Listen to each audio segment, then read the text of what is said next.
성험하고 나 비록 약하나 늘 기도 힘쓰며 큰 권능 얻겠네. 주의 은혜로 대속받아서 피와 같이 붉은 죄는 같이 이겠네. 주님의 권능을 한없이 크오니 돌 같은 내 마음 곧 녹여주소서.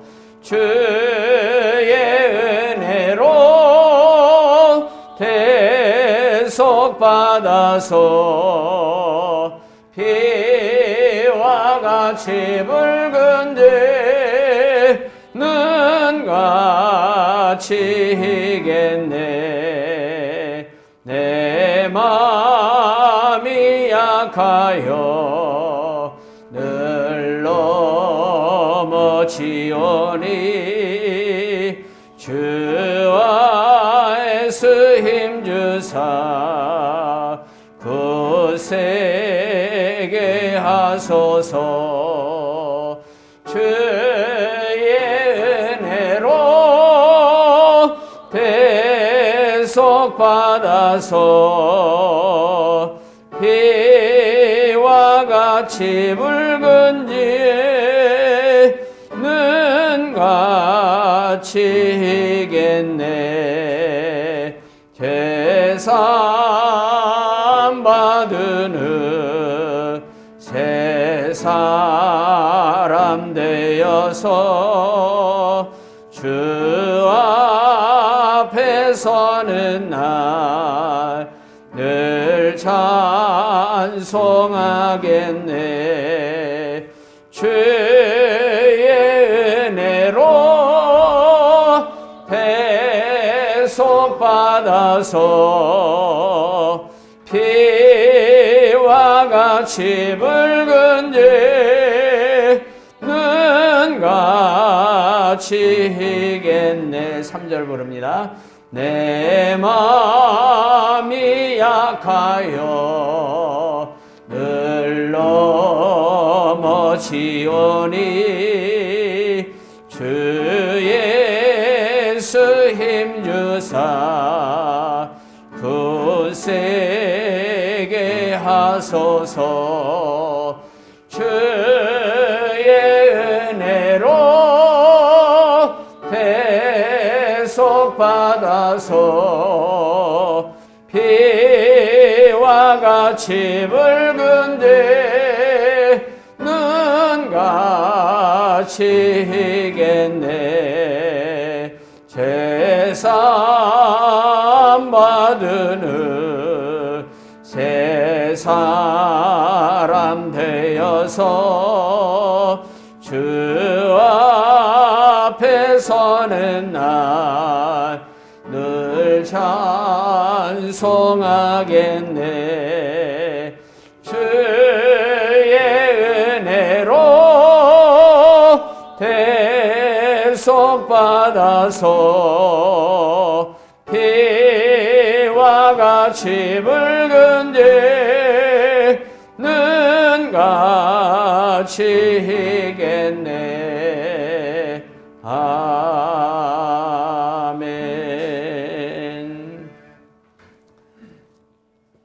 다 같이 묵상 기도 드림으로 2021년도 새해 첫 신년 예배 하나님 앞에 이 시간 드리겠습니다. 기도하겠습니다. 아버지께 참되게 예배하는 자들은 영과 진리로 예배할 때가 오나니 곧 이때라. 아버지께서는 자기에게 이렇게 예배하는 자들을 찾으시느니라. 아멘.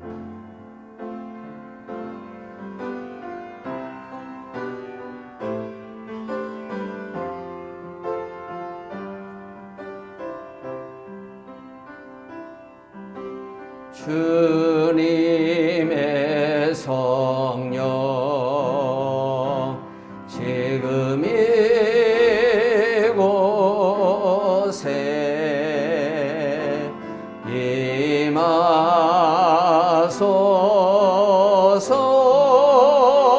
임하소서 임하소서 주님의 성령 지금 이곳에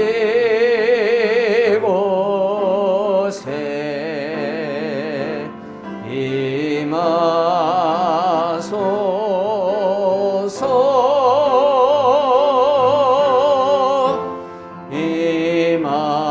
임하소서 할렐루야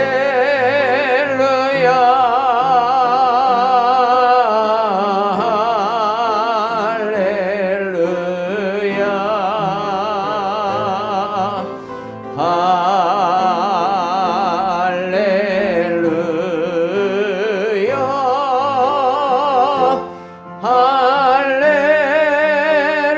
할렐루야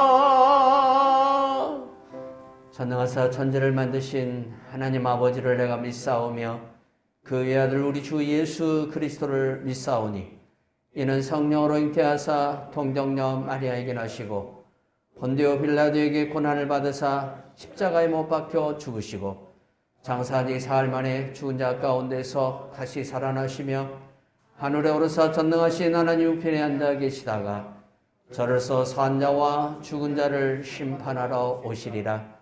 성령을 믿사오며 거룩한 공의와 성도가 서로 교통하는 것과 죄를 다시 사하여 주시는 것과 몸이 다시 사는 것과 영원히 사는 것을 믿사옵나이다. 아멘. 교도문 제1번 시편 1편 말씀 함께 교독합니다. 복 있는 사람은 악인들의 꾀를 따르지 아니하며 죄인들의 길에 서지 아니하며 오만한 자들의 자리에 앉지 아니하고 오직 여호와의 율법을 즐거워하여 그의 율법을 주야로 묵상하는도다. 그는 시냇가에 심은 나무가 철을 따라 열매를 맺으며 그 잎사귀가 마르지 아니함 같으니 그가 하는 모든 일이 다 형통하리로다.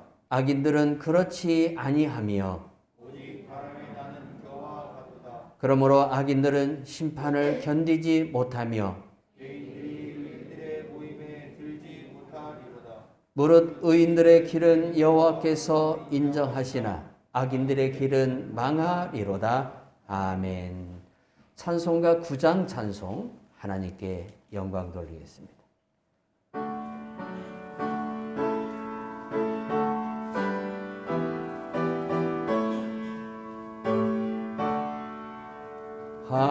하늘에 가득 찬 영광의 하나님 온 땅에 충만한 존귀하신 하나님 생명과 빛으로 지혜와 권능으로 언제나 우리를 지키시는 하나님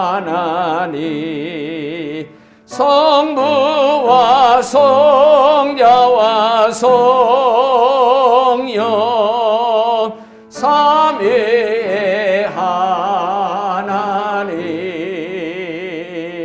우리의 예배를 받아주시옵소서.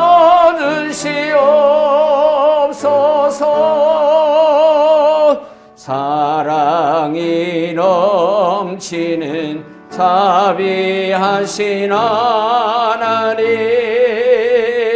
은혜가 풍성한 구원의 하나님 참회의 심령에 평안을 주시옵고 죄악과 허물을 용서하시옵소서.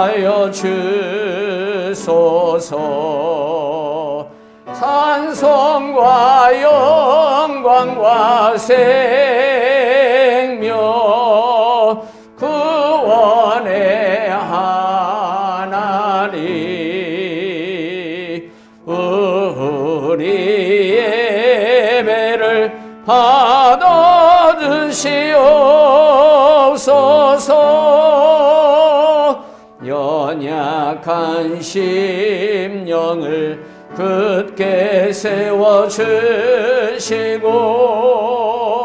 무든한 마음을 지혜롭게 하시고 주의 뜻 받들어 참되게 살아가며 주 말씀 따라서 용감하게 하소서.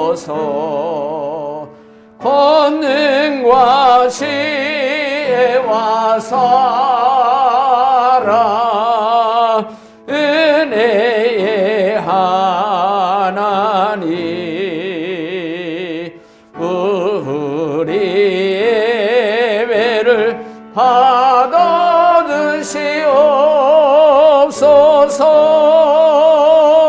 주 앞에 나올 때 우리 마음 기쁘고 그 말씀 임되어 새 희망이 솟는다. 고난도 슬픔도 이기게 하시옵고 영원히 잇대어 살아가게 하소서. 우리의 자랑과 기쁨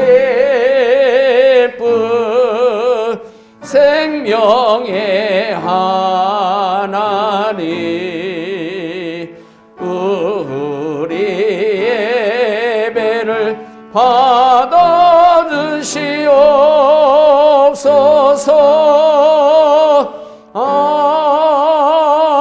아멘. 하나님 아버지, 또 새로운 한 해가 저희들 가운데 찾아와 오늘도 새해 첫 주일 예배를 하나님 앞에 드릴 수 있도록 은혜 주심을 감사드리옵나이다. 이렇게 하나님 세상이 어둡고 참담하고 또 우리가 고통스럽고 수많은 사람들이 또 죽어가는 이 종말의 시대에 그래도 지난 1년 동안 저희들을 지켜주시고 또 함께하여 주신 하나님께 먼저 영광과 감사와 찬송을 드리옵나이다. 이제 새로운 한 해를 시작하는 우리 하나님 아버지, 주님께서 이제 주의 교회를 잘 보존하여 주시옵고 또 주의 교회가 이 땅에서 우리 예수님 다시 오는 그날까지 교회 안에 주신 우리 하나님의 귀한 사명과 말씀으로 깨어 있음이 충만할 수 있도록 은혜 내려주시기를 기도하옵고 나옵나이다. 교회를 통해서 온 세상에 주님의 빛과 소금의 역사가 일어나게 해주시고 교회를 통해서 하나님 어둠 가운데 있는 수많은 영혼들이 빛으로 나오게 하여 주시옵고 교회를 통해서 하나님 질병과 사망 가운데 붙들려 있는 많은 이 시대의 사람들이 해방을 받을 수 있도록 그리고 진리 안에서 자유함을 누릴 수 있도록 하나님이 은혜를 내려 주시기를 기도하고 원하옵나이다.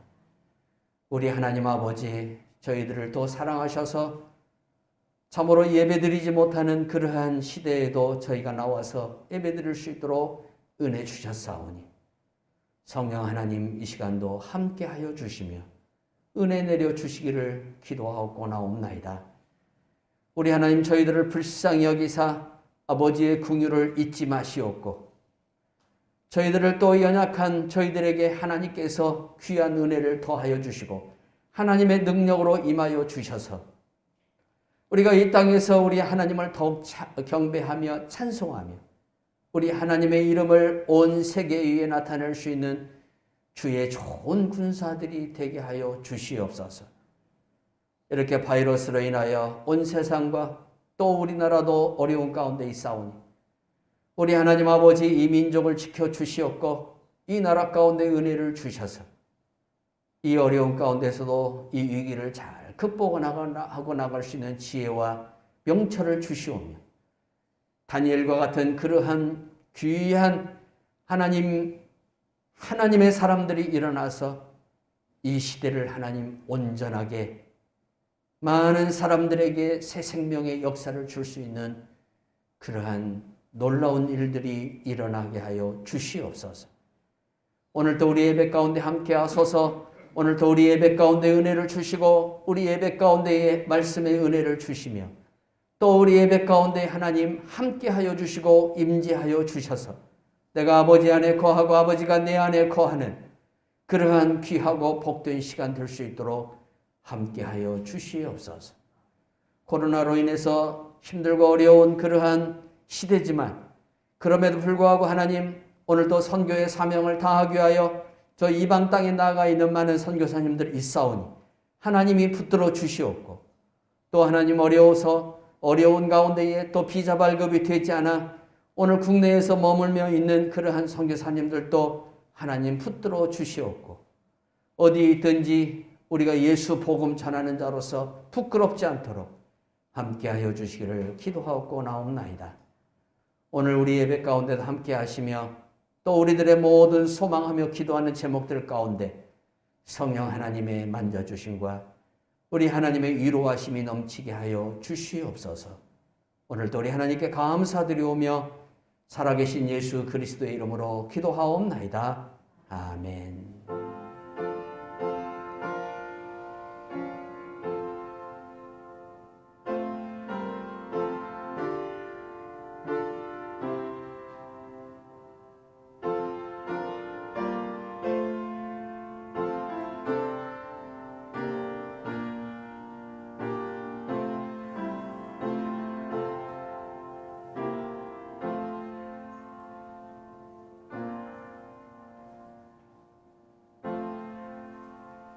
하나님의 말씀 구약성경 신명기 8장 1절에서 10절에 있는 말씀까지 한 절씩 나눠서 읽고 마지막 절은 같이 읽습니다. 구약성경 제성경 274쪽에 있습니다. 신명기 8장 1절에서 10절까지입니다. 내가 오늘 명하는 모든 명령을 너희는 지켜 행하라. 그리하면 너희가 살고 번성하고 여호와께서 너희의 조상들에게 맹세하신 땅으로 들어가서 그것을 차지하리라. 하나님 여호와께서 이 40년 동안에 내게 광야 길을 걷게 하신 것을 기억하라. 이는 너를 낮추시며 너를 시험하사 내 마음이 어떠한지 그 명령을 지키는지 지키지 않는지를 알려 하시리라. 너를 낮추시며 너를 줄이게 하시며 또 너도 알지 못하며 내 조상들도 알지 못하던 만나를 내게 먹이신 것은 사람이 떡으로만 사는 것이 아니요 여호와 입에서 나오는 모든 말씀으로 사는 줄을 내가 알게 하려 하심이니라. 이 40년 동안에 내 의복이 헤어지지 아니하고 내 발이 부르뜨지 아니하였느니라. 너는 사람이 그 아들을 징계함 같이 내 하나님 여호와께서 너를 징계하시는 줄 마음에 생각하고 여호와의 이름을 지켜 그 길을 따라가며 그를 경외할지니라. 내 하나님 여호와께서 너를 아름다운 땅에 이르게 하시나니 그것은 골짜기든지 산지든지 시내와 분천과 샘이 흐르고 거리에 소산지요 포도나무 무화과와 성녀와 감람나무와 꿀의 소산지라. 내가 먹을 것에 모자람이 없고 내게 아무 부족함이 없는 땅이며 그 땅의 돌은 철이요 산에서는 동을 캘 것이라. 내가 먹어서 배부르고 내 하나님 여호와께서 옥토를 내게 주셨으므로 말미암아 그를 찬송하리라. 아멘. 353장 찬송 부릅십니다.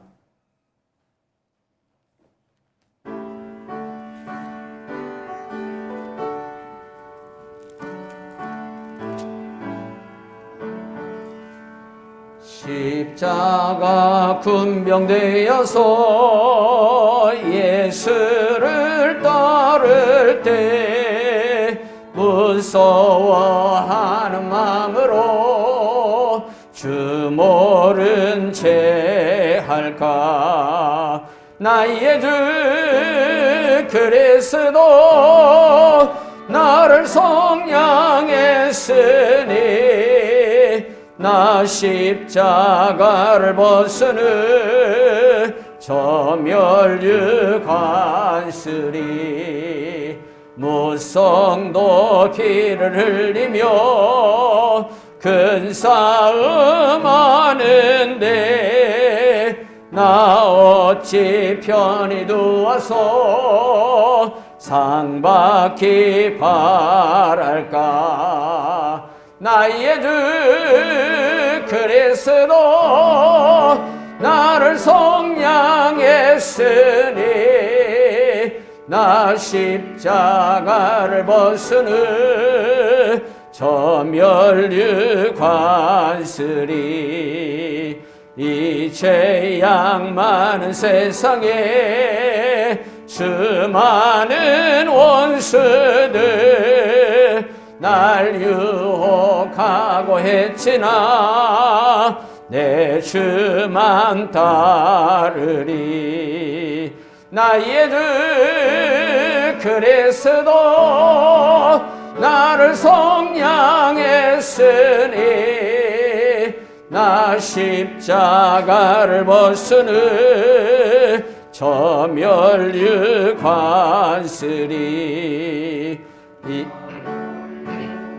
쓰려고 몸 바쳐 싸울 때 주 내게 용기 주시사 이기게 하시네. 나의 주 그리스도 나를 속량했으니 나 십자가를 벗으는 저 멸류관쓰리. 승리의 그날 이르러 십자가 군병들 대가를 불러 영광을 주님께 돌리리. 나의 주 그리스도 나를 속량했으니 나 십자가를 벗으는 저 멸류관쓰리.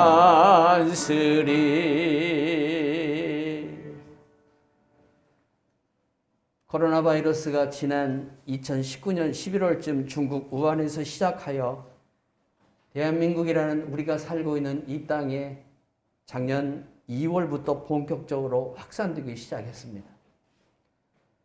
이렇게 약 1년 동안의 시간이 흐르는 가운데 대한민국뿐만 아니라 세계 각국에 사는 모든 인류가 너무 힘들고 또 괴로운 시간을 그렇게 지금 보내고 있습니다. 얼마 전부터 코로나 백신을 투약하고 있는 영국이라는 나라를 보면 참 아이러니컬한 그러한 이 세상의 모습을 다시 한번 확인할 수가 있습니다. 세계에서 최초로 백신을 투약한 나라는 영국입니다. 그런데 묘한 것은 그럼에도 불구하고 영국에서 일반 코로나보다도 약 70배나 전염률이 더 강한 그러한 새로운 변종된 코로나가 유행하고 있다는 사실입니다. 마치 오늘 과학자들이 연구를 해서 만들어내는 백신을 조롱이라도 하듯이, 그리고 세계 정치 권력가들이 백신만 모든 사람들에게 투약되면 이제 우리는 이러한 팬데믹으로부터 자유함을 받을 수 있다는 것을 조롱이나 하듯이, 그렇게 이 미생물들이 오늘 사람들에게 새로운 그러한 또 도전과 또 생각과 또 염려와 두려움과 걱정을 가져다 주는 것을 볼 수가 있어요.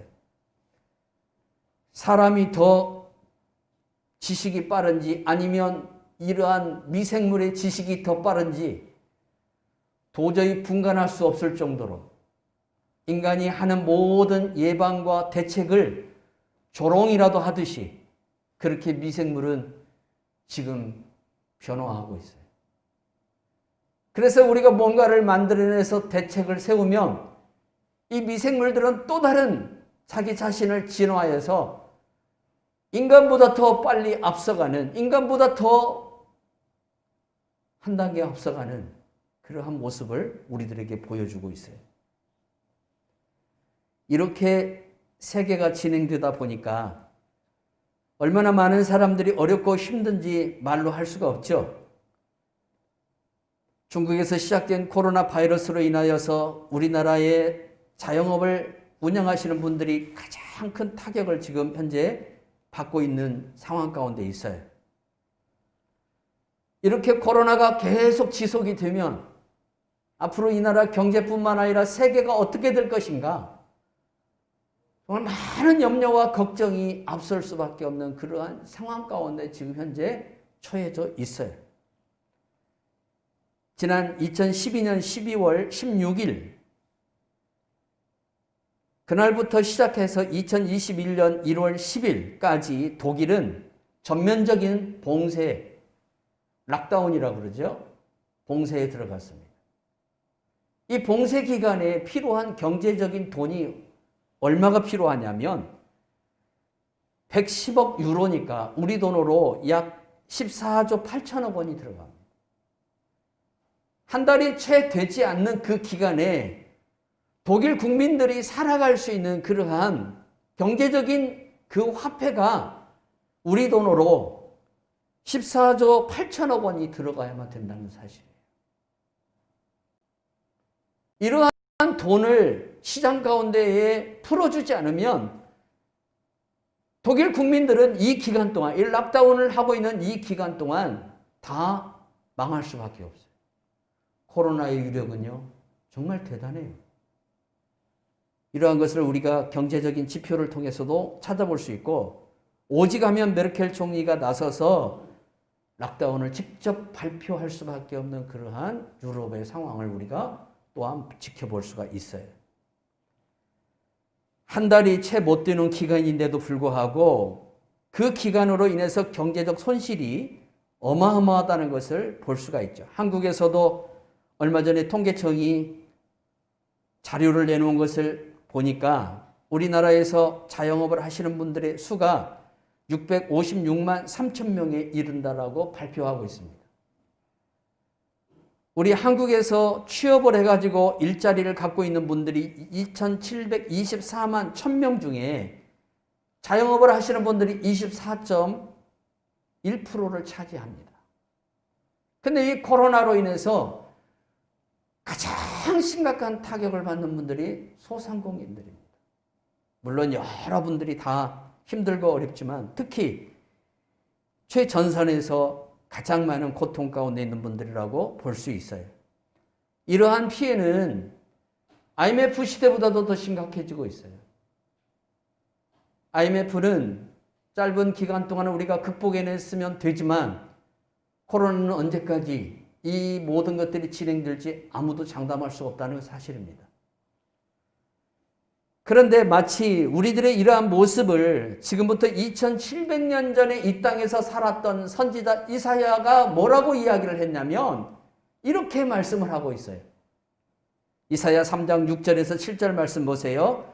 혹시 사람이 자기 아버지 집에서 자기의 형제를 붙잡고 말하기를 내게는 겉옷이 있으니 너는 우리의 통치자가 되어 이 폐허를 내 손 아래에 두라 할 것이면 그날에 그가 소리를 높여 이르기를 나는 고치는 자가 되지 아니하겠노라. 내 집에는 양식도 없고 의복도 없으니 너희는 나를 백성의 통치자로 삼지 말라 하리라. 아멘. 유대 땅에 황폐함이 찾아오니까 의복 한 벌만 갖고 있는 사람도 그것을 없는 사람들의 왕이 될 수 있다는 뜻이에요. 그런데 그 의복 한 벌을 갖고 있는 사람이 말하기를 나는 너희들의 그 배고픔과 너희들의 이 황폐함을 해결할 수 없으니까 나는 너희들의 왕이 되지 않겠다는 뜻입니다. 지금 우리가 그렇게 지금 시간이 흘러가고 있다는 사실이에요. 이사야 선지자는 암울한 현실 속에서 서로 통치자가 되지 않을 것이라고 말씀하고 있어요. 만약 지금 우리가 겪고 있는 이러한 재앙이 여러분 한 2년만 지속된다고 한번 생각해 보십시오. 어떻게 되겠습니까? 정말 국가의 경제는 심각해집니다. 말로 할 수 없는 그러한 피폐함과 암울함이 우리를 덮을 뿐만 아니라 그게 이제 우리들 하나하나에 다 현실이 되어서 먹고 살기 위해서 정말 피눈물을 흘려야 되는 시대가 돌아온다는 사실입니다. 현재도 교회 안에는 하루하루 끼니를 걱정해야 하는 성도들이 늘어나고 있고 전국에 있는 작은 개척교회들이 우리 눈에서 서서히 사라지고 있어요. 통계적으로 800여 개의, 전국적으로 800여 개의 교회가 이미 문을 닫았어요.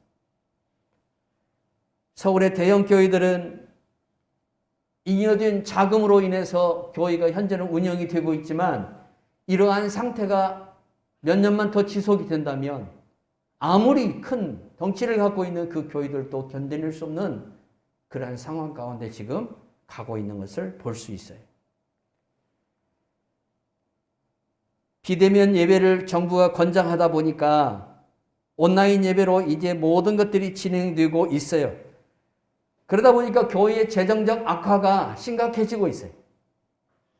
그래서 가장 이러한 상황 가운데서 타격을 받는 분들이 누구냐면 선교사님들입니다.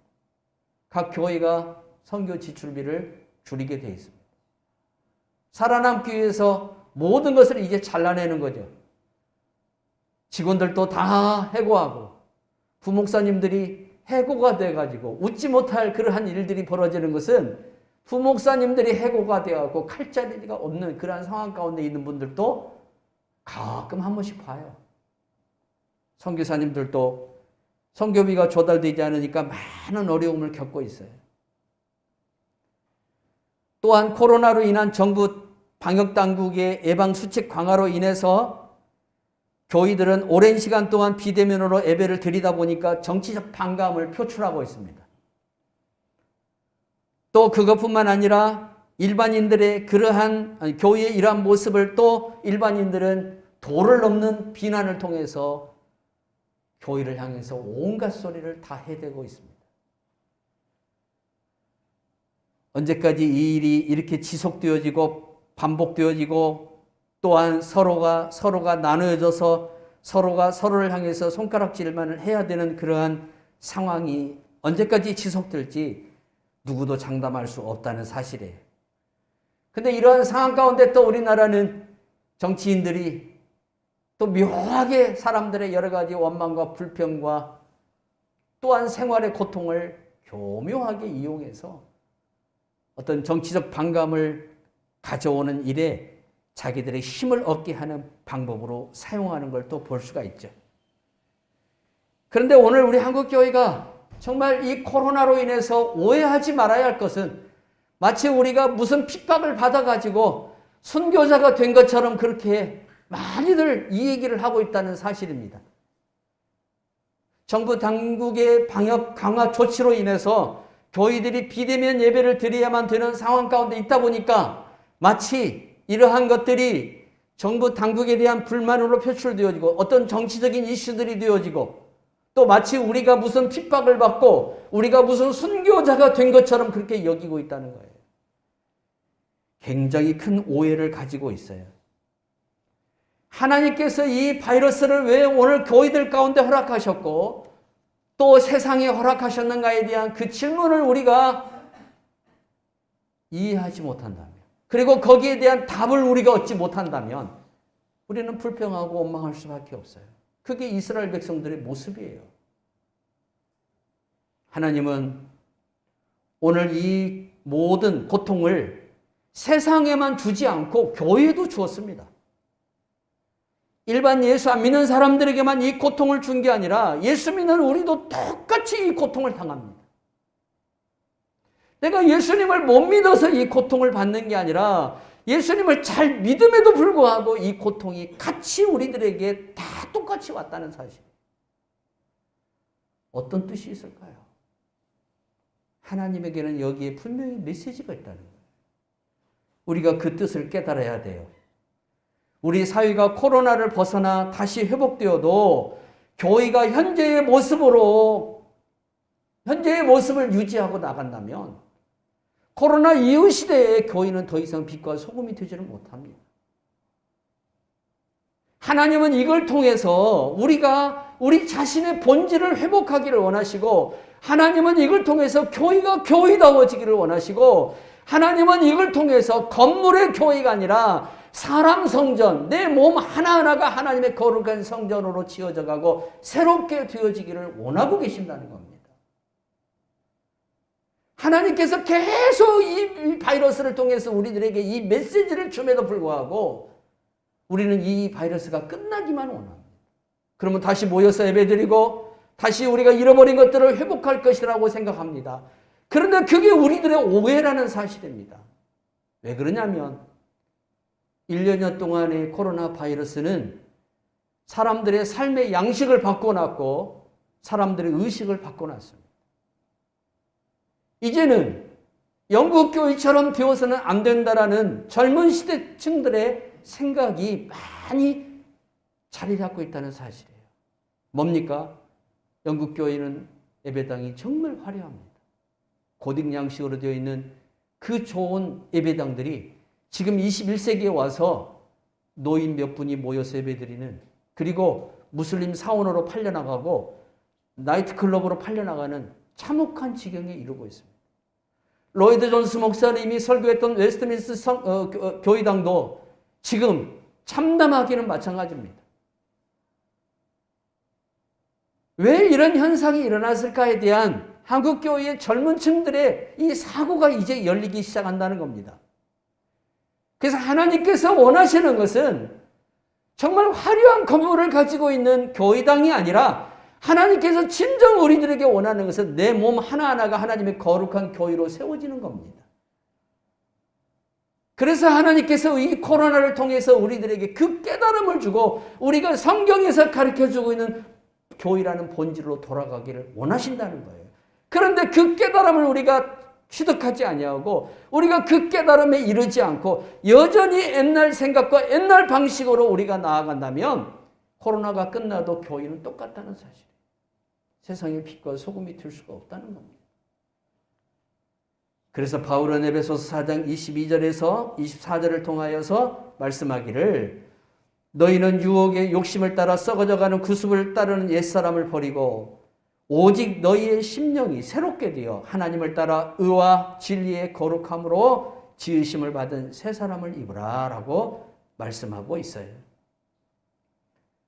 현재 우리 사회는 코로나로 인해서 각 사람과 계층 간의 생각이 너무나 다르게 나타나고 있어요. 이러한 모습은 마치 편가르기와 사고의 대립처럼 보이기도 합니다. 이 코로나는요, 여러분 30대, 40대, 20대, 50대, 60대 이 계층을 나눠버려요. 그리고 서로가 생각하는 기준이 틀려요. 이로 인해서 사회가 편가르기가 되고 이로 인해서 우리 사회가 심각한 세대 간의 갈등이 더 크게 대두되는 것을 볼 수가 있습니다. 그래서 모두 다 코로나가 빨리 끝나기를 원하지만 서로 진영이 다를지라도 코로나가 서로 끝나기를 원하지만 그러나 하나님은 이 일을 통해서 당신의 뜻을 다 이룰 때까지 저는 이 바이러스가 진행될 것이라 생각합니다. 그러면 우리가 이러한 속에서도 어떻게 살아야 할 것인가를, 그리고 이때에 우리가 무엇을 하나님께 구해야 할 것인가를 좀 더 우리가 성경적으로 접근하고 지혜롭게 하나님의 지혜를 받아서 그렇게 살아가야 될 줄로 믿습니다. 자, 허무한 시절에 우리 하나님의 성령이 오셨습니다. 성도 여러분, 우리가 사는 오늘 이 시대나 예수님이 제자들이 살던 시대나 시대적인 상황이 굉장히 비슷합니다. 오늘 우리 시대가 이 코로나를 겪으면서 어떠한 일들이 우리 국민들의 마음속에 찾아오냐면 허무함이 찾아옵니다. 심지어 과학자들도 뭐라고 이야기를 하냐면 그렇게 지식의 최고봉을 겪고 있는 과학자들이 뭐라고 얘기를 해요? 내가 과학자로서 인생을 살아간다는 게 허무하다는 거예요. 왜? 미생물 하나 해결하지 못하잖아요. 미생물 하나 해결하지 못해요. 미국 시카고를 중심으로 하는 여러분 실리콘밸리에서 일하는 수많은 석박사들이 있잖아요. 이 사람들도 똑같이 그 과정 속에 지금 있어요. 이 사람들도 우리들처럼 똑같은 고통 속에 있어요. 그렇게 위대한 지식을 가지고 지구를 떠나서 우주를 왔다 갔다 하는 그러한 첨단 과학시대 때에 이 미생물 하나 관리를 못하고 미생물 하나 지배를 못하는 인간의 이 모습을 보면서 허무함이 찾아오는 거예요. 그것뿐만이에요. 우리 사회에서 일어나는 여러 가지 사건들 보십시오. 이러한 사건들을 보면 우리가 무엇을 알 수 있냐면 정말 하나님께서 일하시는 이 모든 것을 통해서 인간에게 결국 무엇을 지금 하나님이 주려고 그러냐면 의도적입니다. 굉장히 하나님의 의도성이 나타나고 있어요. 허무함이. 철저히 인간의 마음속에 허무함을 줍니다. 왜 그럴까요? 인간이 그동안 우상처럼 섬겼던 것들, 과학이죠. 그리고 인간이 끝없이 쫓아갔던 게 뭡니까? 만몬입니다. 물질입니다. 이것을 통해서 우리가 얻는 것이 뭐냐 이거예요. 결국 이러한 것들을 통해서 우리는 허무함 외에는 다른 것이 없어요. 쫓아가면 쫓아갈수록, 추구하면 추구할수록 우리 심령 안에 찾아오는 것은 허무함밖에 없어요. 예수님 시대 때 그랬다는 거예요. 예수님께서 승천하셨습니다. 그러므로 인해서 이제 제자들에게 뭐가 찾아옵니까? 허무함이 찾아옵니다. 그동안에는 어쨌든 예수님이 함께 하셨고 부활하신 이후에도 예수님은 그들과 40일 동안 동행하셨습니다. 그런데 예수님이 그들이 보는 앞에서 공개적으로 떠나셨습니다. 그리고 이제 뭐가 찾아옵니까? 허무함이 찾아옵니다. 이 허무함이 있는 그 시대에 누가 오십니까? 성령이 오십니다. 할렐루야. 여러분 이게 오늘 우리 교회 시대에 필요하다는 이겁니다. 이 코로나 시대에 오늘 교회들이 무엇을 구하고 무엇을 찾아야 할 것인가? 성령 하나님, 보혜사 성령 하나님을 우리가 구해야 될 줄로 믿습니다. 성령님이 다시 이 땅에 강림하시고 성령님이 우리들의 심령과 우리들의 가정과 우리들의 교회 안에서 다시 역사되어져야 돼요. 이게 허무함을 이기는 가장 위대한 길이에요. 인간에게 찾아오는 허무함은 물질을 통해서도 오고 물질이 없어서도 오지만 물질이 있어서도 와요. 아무리 돈이 많아도 여러분 인간에 찾아오는 심령 속에 찾아오는 허무함을 제거할 수가 없습니다. 돈이 많은 사람은 허무함이 더 많이 찾아옵니다. 없는 사람은 먹고 살기 위해서 정신이 없는데 돈이 있다 보면 여유가 있으니까 허무함이 더 찾아. 그래서 마약을 손대게 되고 돈이 있을수록 어떤 정신적인 이 스트레스를 극복할 수 있는 어떤 그런 이상한 물질을, 그러한 약품을 추구하게 되어 있습니다. 허무하기 때문에 그래요. 그런데 이 허무함으로 인해서 인류는 크게 반전을 해요. 뭐냐면 성령이 오셨어요. 120명의 사람들이 성령을 받고 난 뒤에 놀라운 일이 벌어지기 시작합니다. 예루살렘 거리로 나가서 복음을 전하죠. 베드로가 설교를 할 때 3,000명, 4,000명이 회개하고 돌아오기 시작합니다. 더 놀라운 것은 그들이 아람어로 말을 할 때에 디아스포라들이, 각 나라에서 살고 있는 유대인 그 디아스포라들이 자기가 살고 있는 나라의 언어로 알아들었다는 거예요. 신성정 목사님이 천국 경험을 하셨죠. 경험을 하신 가운데 이런 이야기를 하셔요. 천국에 가서 사용하는 언어가 따로 있을 줄 알았대요. 그런데 천국에 가서 내가 하는 말이 우리가 지금 사용하는 언어들합니다. 내가 지금 쓰는 언어, 이 국어랍니다. 근데 영어를 사용했던 나라에서 온 사람이 내 말을 알아듣습니다. 그 사람이 말을 하면 내가 그 사람의 말을 알아듣습니다. 이게 사도행전 2장에 보면 나옵니다. 나는 내 나라 언어로 말을 하는데 저 사람은 자기 나라의 언어로 이 말을 알아듣습니다. 이게 천국입니다, 여러분. 허무한 시절에, 허무한 세상에 아무것도 소망이 없는 곳에 성령이 오시니까 인간이 이제까지 알 수 없고 겪지 못한 그 하늘의 희락이 그들의 심령 속에 차고 넘칠 뿐만 아니라 인간과 인간의 그 맡고 있는 그 담이 언어잖아요. 이 언어의 장벽이 무너지고 인간과 인간이 소통이 되어지고 또 그것뿐만 아니라 하나님이 그들 안에 오셔서 그들의 몸을 하나님의 거룩한 성전으로 삼으심으로 말미암아 예루살렘 교회가 예루살렘 거리가 갑자기 어떻게 돼요? 활성화가 이루어지고 생동감이 넘치기 시작하는 거예요. 이게 1906년도에 평양에서 일어난 평양 대부흥운동하고 똑같은 모습이에요. 성도 여러분, 요한복음 16장 7절에서 15절에 보니까 우리 예수님께서 보혜사에 대해서 말씀하시고 있어요. 또 요한복음 15장 26절에서도 보혜사에 대해서 말씀하고 있고 요한복음 14장 25절에서 26절에서는 특히 내가 너희들과 함께 있는 동안 내가 너희들에게 한 이 말을 너희들이 지금은 기억을 못한다는 거예요. 그런데 보혜사가 너희들 가운데 오면 내가 오늘 너희들에게 한 말이 너희들의 심령 속에서 떠올라서 생각나게 할 것이라는 거예요. 너희들이 그 말씀을 붙들 것이라는 거예요. 여러분, 성령님의 특징이 뭐냐면 여러분들이 오래전에 성경을 읽었거나 혹은 오래전에 말씀을 들은 것 기억이 이제 사라졌는데 어느 날 갑자기 그 말씀이 내 심령에서 떠오르고 내 머리에서 생각나요. 그래서 그 말씀을 붙들고 기도하게 만들어요. 그 말씀을 통해서 나를 담대하고 나를 어떻게 붙들어 주시고 나와 함께 하시는 하나님의 역사를 느낄 수가 있어요.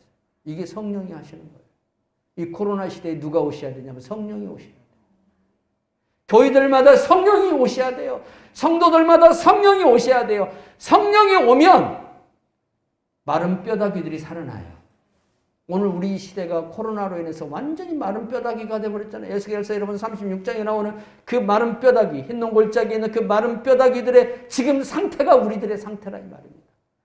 이 세상을 살릴 수 있는 위대한 인물들은 정치인들도 아니고 경제인들도 아니고 오늘 주님의 교회예요. 성령이 오신 교회를 통해서 하나님이 이 코로나 시대에 새로운 역사를 일으키실 줄 나는 믿습니다. 그래서 우리가 힘들고 어렵지만 이 기간 동안 우리가 무엇을 해야 되느냐? 성령을 구하는 교회가 돼야 되고 성도가 돼야 될 줄로 믿습니다. 우리가 이 고통으로 인해서 실업자가 될 수도 있습니다. 우리가 이 고통으로 인해서 여러분 돈을 예전 같이 많이 못 벌 수도 있습니다. 그러나 지금 우리가 거기에다가 우리의 정신을 집중하고 우리 마음을 빼앗기지 말고 도리어 이때에 이 허무한 시절에 절망과 낙심이 우리를 사로잡을 수 있는 이때에 우리가 예수님의 제자들처럼 성령을 구하고 성령 충만함을 받기를 원하고 성령의 사람이 되기를 원한다면 하나님은 이 사람들을 통해서 이 코로나를 종식시키고 이 코로나를 진멸하고 하나님의 새로운 역사를 일으키는 능력으로 나타날 줄 믿으시기 바랍니다. 신명기서 8장은 바로 그러한 내용을 담고 있습니다. 하나님께서 왜 이스라엘 백성들에게 이 어려움을 줬냐라는 그 질문에 대한 답입니다. 이스라엘 백성들이 광야 40년을 걸으면서 얼마나 많은 고통이 있었습니까? 마치 우리가 지금 겪고 있는 고통과 거의 유사합니다. 불뱀에 물리기도 하고 물이 없는 곳으로 하나님이 의도적으로 데리고 가고 홍해 앞으로 또 심지어는 데리고 갑니다. 뒤에서는 애국 군대가 쫓아오게 만듭니다. 하나님께서 왜 이렇게 하시냐 이거예요. 내가 예수를 잘못 믿어서 그러는가? 아니 나 하나님 앞에 참 내 나름대로 한다고 하는데 왜 하나님이 나에게 이 슬픔을 주고 이 낙심을 주고 이 절망을 줄까? 이스라엘 백성들을 보세요. 하나님이 왜 홍해 앞에 데려다 놓으셨냐 이거예요.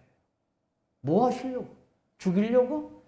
절대 그것은 오해입니다. 이 코로나를 통해서 하나님은 우리를 죽이려고 하시는 것이 아니라 우리에게 새로운 길을 내시려고 하신다는 것을 믿어야 돼요. 새로운 길을 내시는 하나님이에요. 홍해의 길을 내시는 하나님이에요. 여러분, 홍해 앞으로 이스라엘 백성들을 인도하지 않았으면, 그리고 애국 군대가 이스라엘을 추격하지 않았으면 어떤 일이 벌어졌을까요? 당시 애굽은 지금의 미국입니다. 그러한 국가입니다. 람세스 2세가 지배하던 시대입니다. 이스라엘 백성들이 여러분 다른 땅을 거쳐서 가나안 땅으로 들어갈 수도 있습니다. 근데 그 가나안 땅에 들어가서 그들이 가나안 정복을 이제 이룰 때에 누가 개입합니까? 애굽이 개입합니다. 가나안 7족속이 애굽에다가 구원 요청을 할 수 있잖아요. 우리나라에 전쟁이 일어나면 우리가 미국의 도움을 받기를 원하듯이 그들도 애굽에다가 쉽게 말하면 도움을 구할 수 있어요. 애굽은 이스라엘에게 적대적 감정을 갖고 있기 때문에 당연히 가나안 7족속을 도울 수밖에 없어요. 그러면 이스라엘 백성들이 가나안 정복하는 데 엄청난 어려움이 와요. 잘못하면 실패해요. 왜 그러냐? 이스라엘 백성들의 심령을 주님이 아셔요.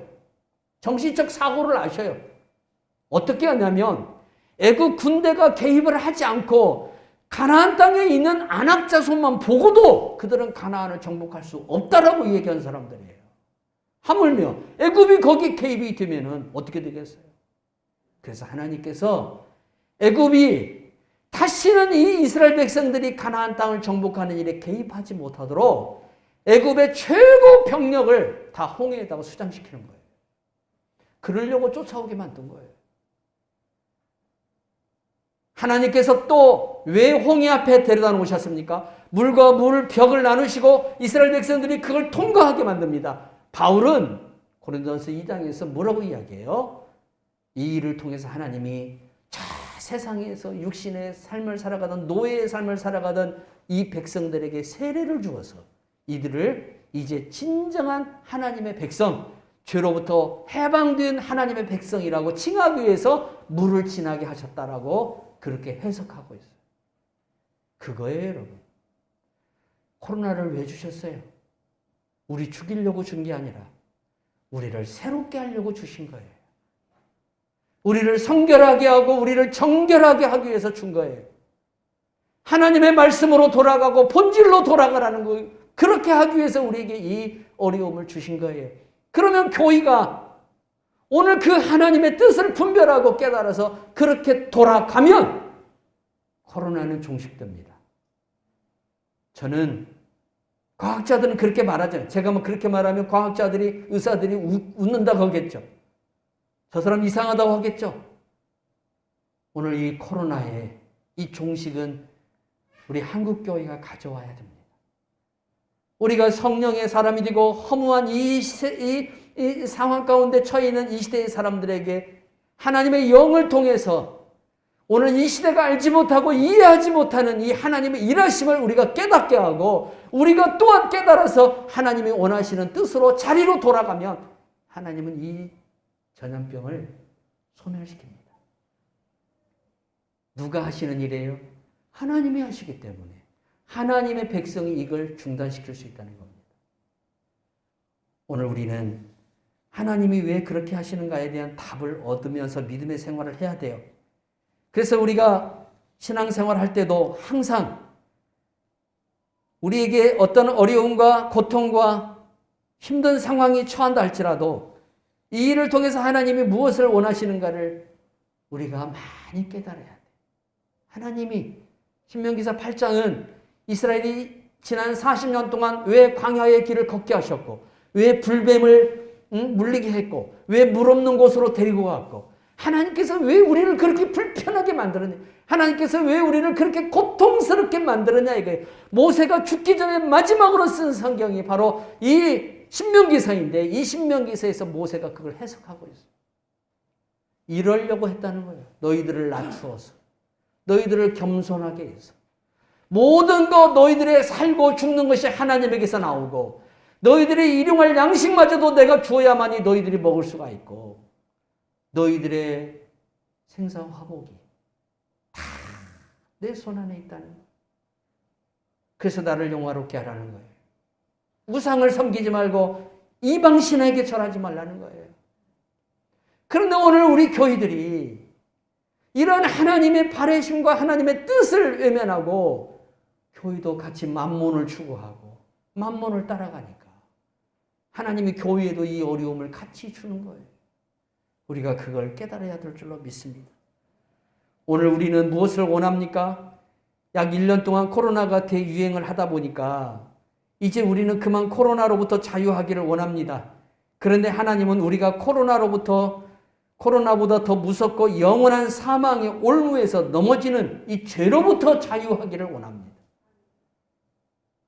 하나님은 우리가 이 진리 안에서 자유하고 죄에서 해방된 사람이 되기를 원해요. 먼저 그걸 원하시는 거예요. 우리는 코로나로부터 빨리 해방되어서 자유하기를 원하지만 하나님은 그 이전에 우리가 죄로부터 해방되고 진리 안에서 자유하기를 원하신다는 사실이에요. 우리는 코로나가 없어지기를 간절히 원하지만 주님은 내 죄가 그리스도의 피로 눈과 같이 휘어지기를 원하시고 우리는 코로나가 사라져서 다시 우리의 재정이나 형편이 회복되기를 원하나 우리 하나님은 먼저 우리의 심령과 우리의 예배하는 모습이 회복되고 말씀으로 다시 새로워지기를 원하신다는 거예요. 교회들은 대면 예배를 드리는 날이 속히 오기를 원하지만 우리 주님은 신령과 진정으로 교회가 예배 드리는 날을 원하신다는 거예요. 우리 주님이 뭘 원하냐? 이걸 통해서 우리를 어떻게 하시려고 이런 고통을 지속하고 있냐? 우리가 이걸 빨리 깨달아야 돼요. 그리고 이 뜻에 순종해야 돼요. 그래서 호세아 선지자가 하나님을 알아야 한다 그래요. 열심히 알아야 된다. 우리가 하나님을 알되 힘써 알아야 된다라고 말씀하고 있어요. 호세아서 6장 2절에 3절 여호와께서 이틀 후에 우리를 살리시며 셋째 날에 우리를 일으키시니 우리가 그 앞에서 살리라. 그러므로 우리가 여호와를 힘써 알자.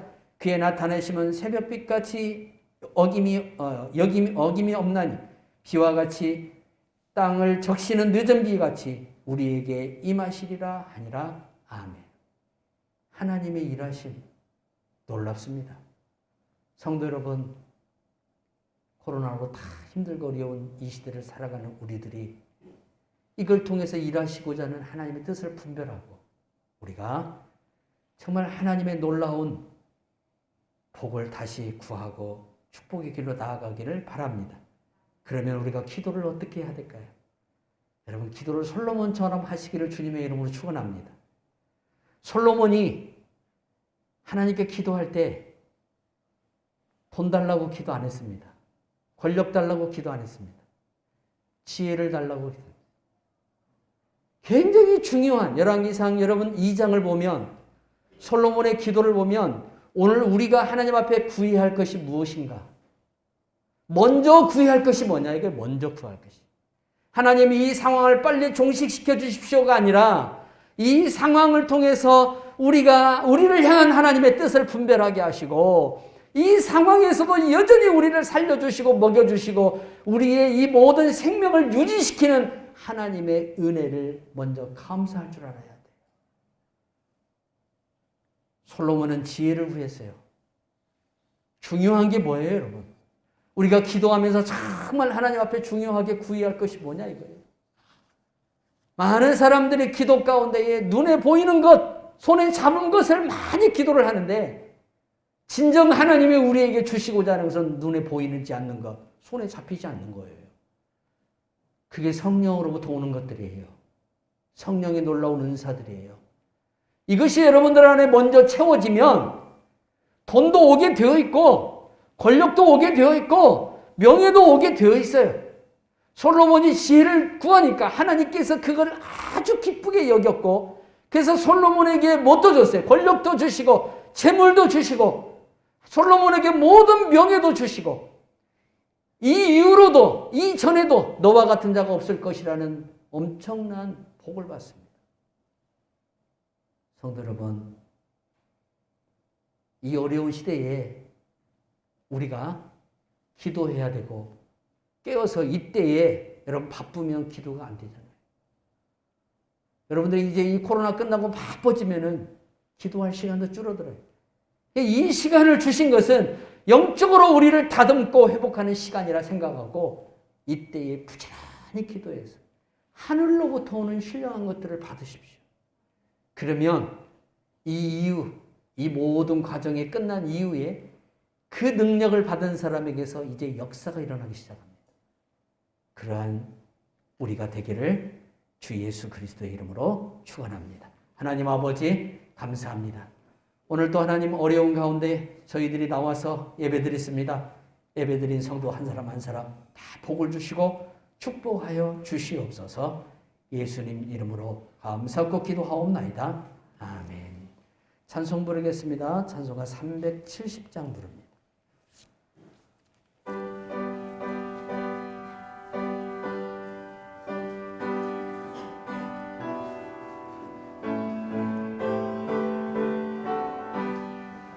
주 안에 있는 나에게 단 근심이 있으랴 십자가 밑에 나가 내 짐을 풀었네. 주님을 찬송하면서 할렐루야 할렐루야 내 앞길 멀고 험해도 나 주님만 따라가리. 그 두려움이 변하여 내 기도 되었고 전날의 한숨 변하여 내 노래 되었네. 주님을 찬송하면서 할렐루야 할렐루야 내 앞길 멀고 험해도 나 주님만 따라가리. 내 주는 자비하셔서 늘 함께 계시고 내 궁핍 밤을 아시고 늘 채워주시네. 주님을 찬송하면서 할렐루야 할렐루야 내 앞길 멀고 험해도 나 주님만 따라가리. 내 주와 맺은 언약은 영불변하시리. 그 나라 가기까지는 늘 보호하시네. 주님을 찬송하면서 할렐루야 할렐루야 내 앞길 멀고 험해도 나 주님만 따라가리. 한 가지 정정하는 것은 홍해 사건과 세례를 말씀하는 것은 요한 고린도서 2장이 아니고 고린도서 10장입니다. 그러니까 제가 잠깐 2장이라고 했는데 10장으로 참고하시기 바랍니다. 오늘까지 2.5단계입니다. 어떻게 정부가 또 계속 할지 아니면 좀 자유롭게 해줄지 모르겠어요. 어쨌든 오늘까지는 2.5단계니까 다음 주부터는 우리 학생들도 같이 이렇게 예배 드릴 수 있도록 해주시기를 바랍니다. 2020년도 회계결산은 다음 주에 서면으로 이렇게 보고하도록 하겠습니다. 총회에서 될 수 있으면 회의를 하지 말라고 권고가 왔어요. 그러니까 서면으로 그렇게 보고하도록 하겠습니다. 하나님 아버지 감사합니다. 오늘도 우리가 예배드리게 해주심을 감사합니다. 많은 교회들이 비대면 예배로 진행하고 있는데 이 상황 가운데서도 우리가 예배자로서 날마다 살아가기를 주저하지 않게 해주시고 삶 속에서 예배가 주님의 기쁨이 될 수 있도록 은혜 내려 주시옵소서. 이 시간도 우리 하나님 아버지 감사합니다. 성도들의 귀한 예물 드립니다. 받으시옵고 특히 하나님 저 제주도로 취업을 간 우리 준하니가 이렇게 매달 하나님 앞에 10의 1조를 드리고 있어. 하나님 받으시옵고 이렇게 멀리 있어서 교회를 오지 못하지만 그곳에서도 여전히 하나님을 섬기고 그곳에 자기 몸을 하나님의 성전 삼아서 하나님과 동행하는 귀한 아들을 축복하여 주시옵소서. 오늘도 하나님 감사합니다. 성도들이 귀한 예물 드릴 때에 가정에 복을 주시고 자녀들에게 복을 주시고 하나님 은혜 위에 은혜와 복의 복을 더하여 주시옵소서. 예수 그리스도의 이름으로 감사하고 기도하옵나이다. 아멘. 일어나셔서 이 믿음 더 굳세라 1절 부르시고 축도함으로 예배를 마칩니다.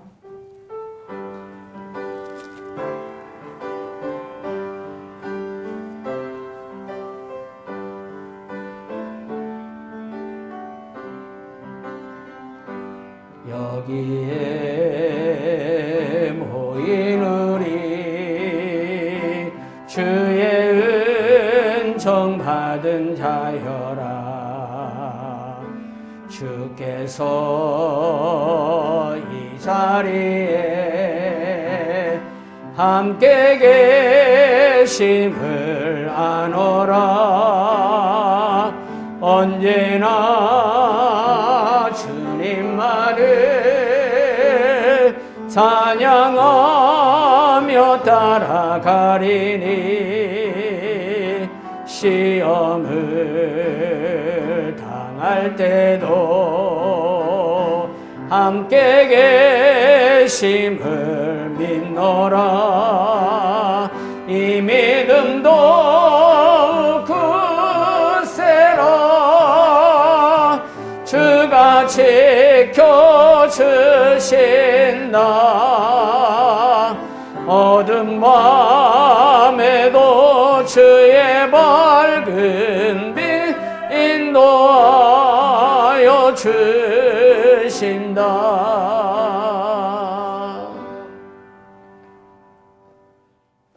이제는 우리 주 예수 그리스도의 은혜와 하나님 아버지의 크신 사랑과 성령 하나님의 함께 하심이 오늘 또 신년도 첫 주일 예배를 하나님께 드린 사랑하는 성도들 위해 이제로부터 영원토록 함께 있을지어다. 아멘.